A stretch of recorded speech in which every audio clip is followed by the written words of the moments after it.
basically sir, hindi po siya ambush sir kasi ang nangyari po sir, may mga kalaban po tayo sir, kalaban ng gobyerno nandun sir, nakaposisyon sila ng pang-ambush.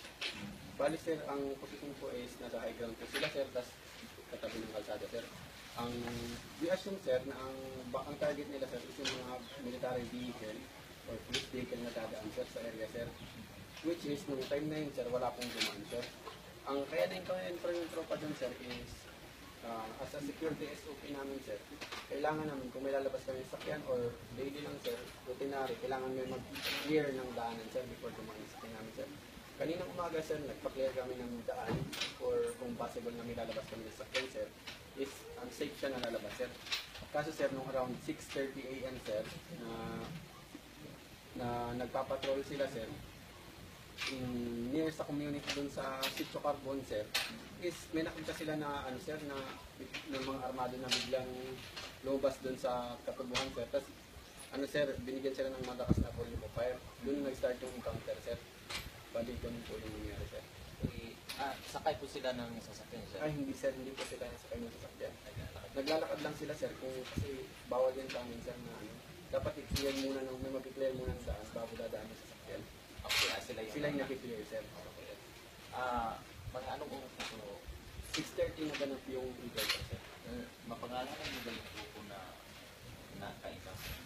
Bali sir, basically sir, assumption lang muna sir. Kasi based on their ano sir, outfit sir, tapos yung tactics and procedure nila, techniques nila, at saka based dun sa firepower na ginamit nila sir, we assume na NPA sila sir. But until wala kami solid proof sir, hindi kami pwedeng mag-declare. Okay. Sir, mga ilan po ang nakain? Ang estimate po namin sir is around 30 plus sir, more or less 30 sir. Based po dun sa nilapagan nila sir, dun sa katubuhan na pinagpahingahan nila sir, estimate namin is 30 sir. Ilan kayo sir? Ang na-encounter po sir na ano sir, 8 lang po yung na-encounter sir, na nagkakantak lang ng patrol sir. Malitawan namin sir, maganda daw yung tatlo, tapos may dalawa sa Marangay. Yes sir, totoo po yun sir, yung na-encounter ng mga tatlo sir. So, nasaan na yung tatlo ngayon? Yung tatlo po sir is sinitreat na namin ngayon sa ano po sir, sa nandun na po sa isang funeral parlor sir, sa Escalante po sir. Tapos yung dalawa po sir is na-send na sa hospital sir, sa Pakulan sir. Yes sir. Sa ngayon sir, ano pang ginagawa niyo tungkol dito? Hinaman dito kayo? Yes sir.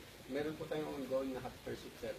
Since nung nag-conduct ng counter sir, since ang lapit na nga sir, nag-react kami agad sir. Hanggang ngayon sir, hinahabol pa namin sila sir with our assets sir, yung K9 at saka yung mga tropa natin sir.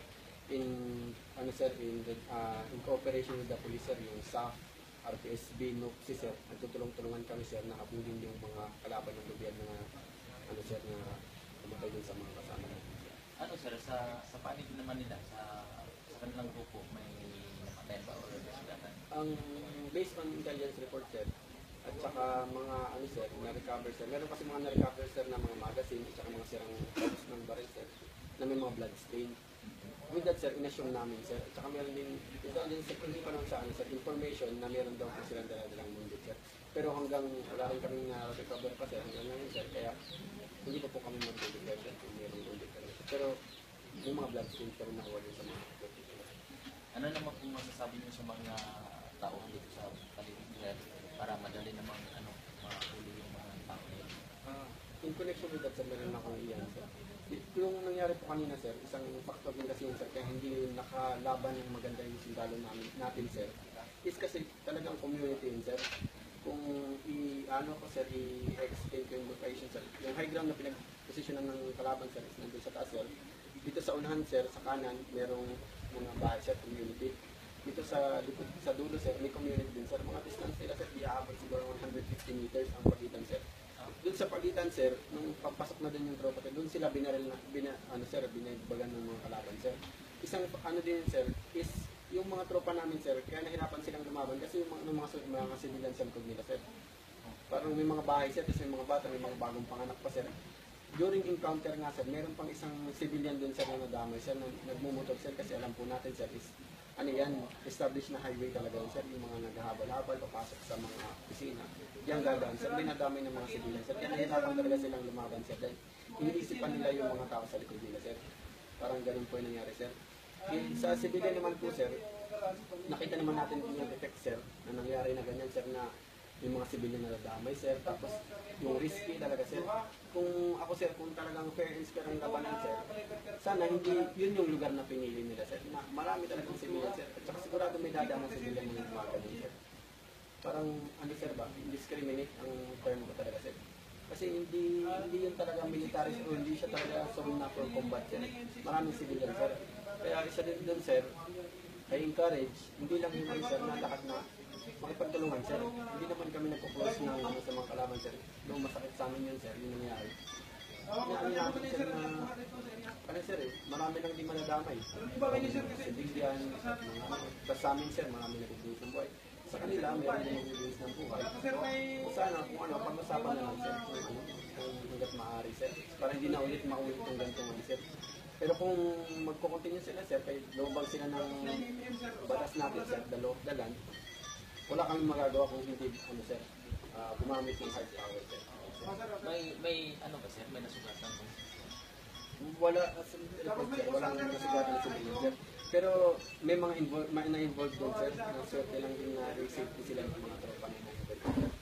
Sa pamamagitan po ng nakita, sir, ano po ba yung masasabi mo na maaari natin pa rin sa kanila through air sa kabilang nangyayari, sir? Sa kabilang panig. Sa kabilang panig, sir, ang masasabi ko lang, sir, is ano, hindi victory. Ang kunwari, sir, sabihin na natin yung military. Hindi yan military victory, sir, na makapatay ka ng kalaban mo, sir. Kasi wala ting mangyayari, sir, eh.